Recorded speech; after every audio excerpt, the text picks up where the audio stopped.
Hello, my name is Matthew Eckelberg, and this is my video presentation for assignment 3.3 SWOT analysis. The SWOT analysis will be evaluating my chosen capstone company, Tencent Holdings Limited. Quick overview on what we're going to talk about today. First, an introduction.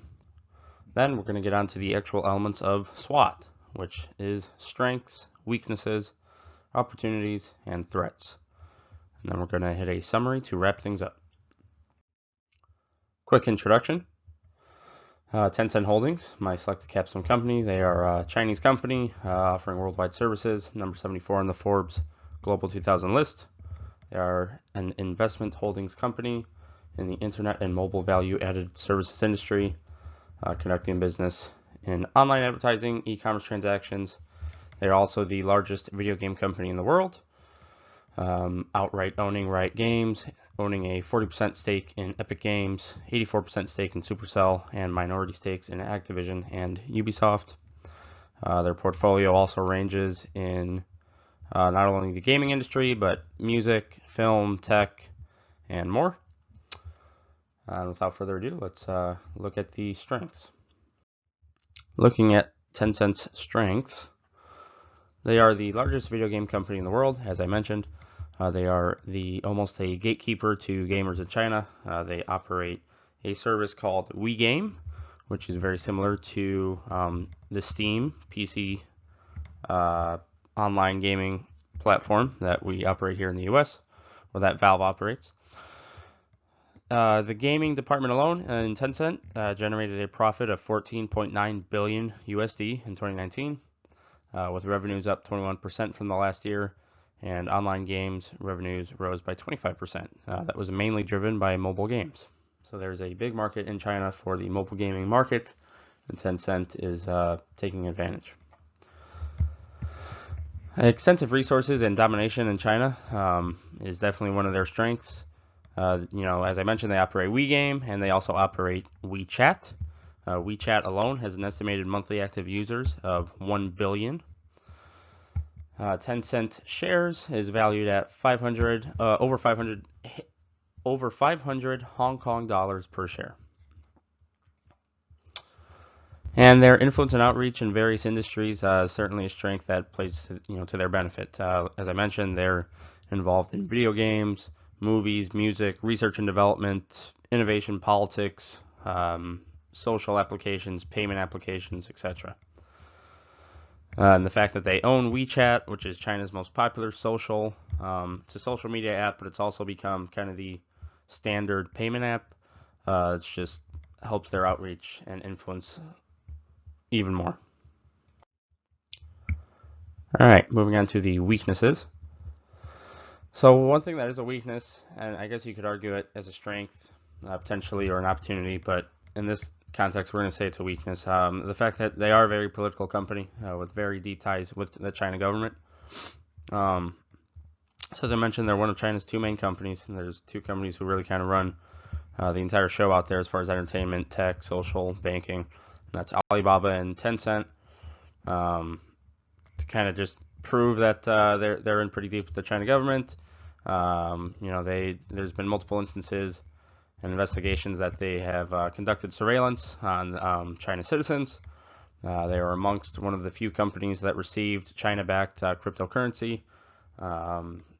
There's multiple instances of Tencent being mentioned in UN briefings and more. So they are a very political company, and that could potentially turn off potential collaborators in other companies or in other countries. Excuse me. Another weakness is their lack of monetization for the popular app WeChat. So as we mentioned, they have about 1 billion monthly active users. However, WeChat users are only seeing 3 advertisements per day, on average, versus Facebook users, they're seeing over 20 ads a day. So there's a lot of money to be made there if they really monetize and start selling to advertisers and etc. etc. They do have plans to implement location-based, specific in-feed ads for users. That news dropped as of 2019, so let's see what they do from there.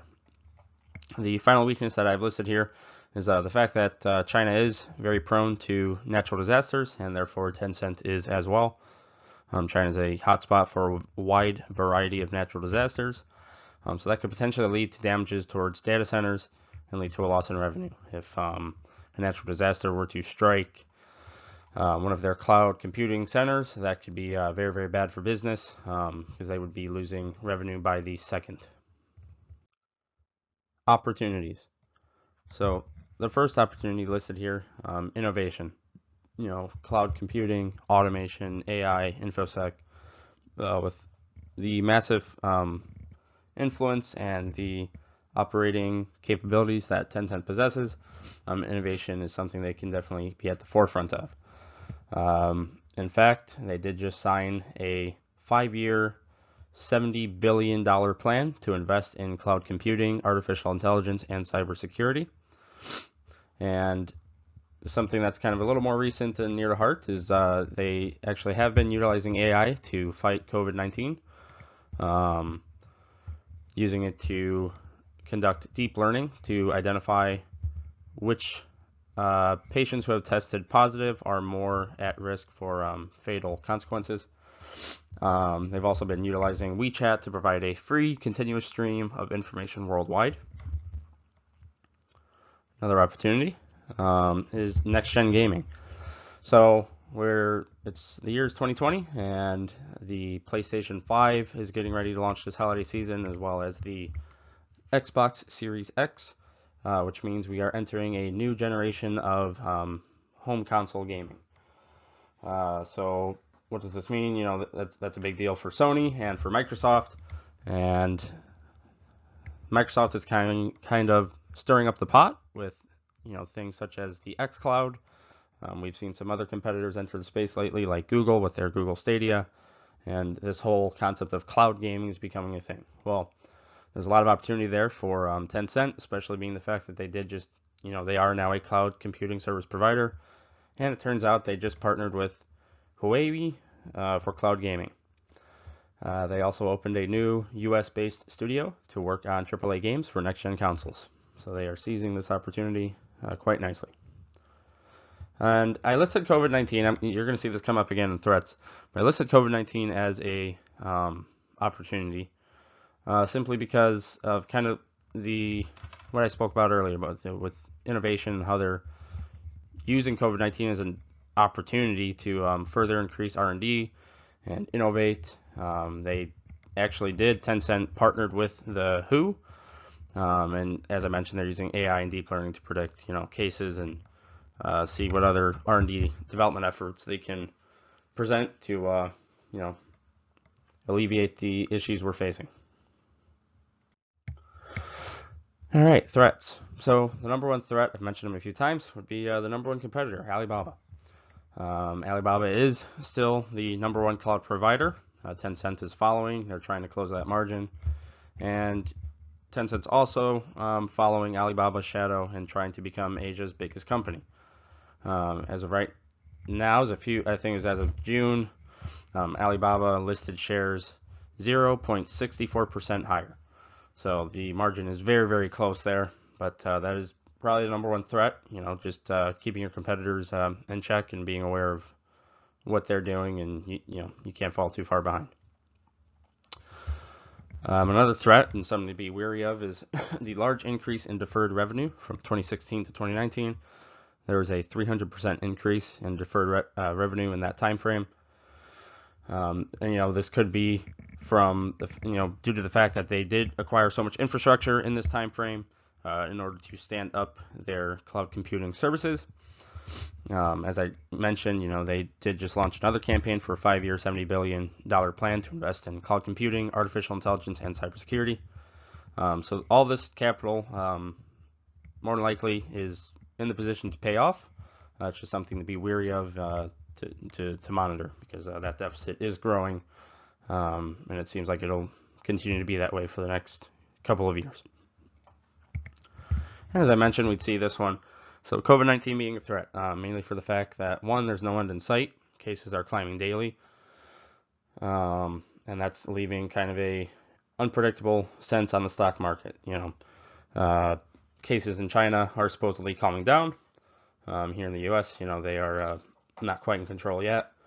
But being that, the global economy depends on each other, this is still something that is a threat to every company and needs to be monitored.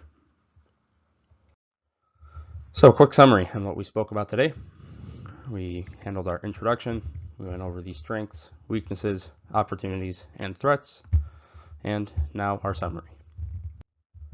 Thank you. My name is Matthew Eckelberg. I hope you enjoyed this presentation. Have a great day. Bye-bye.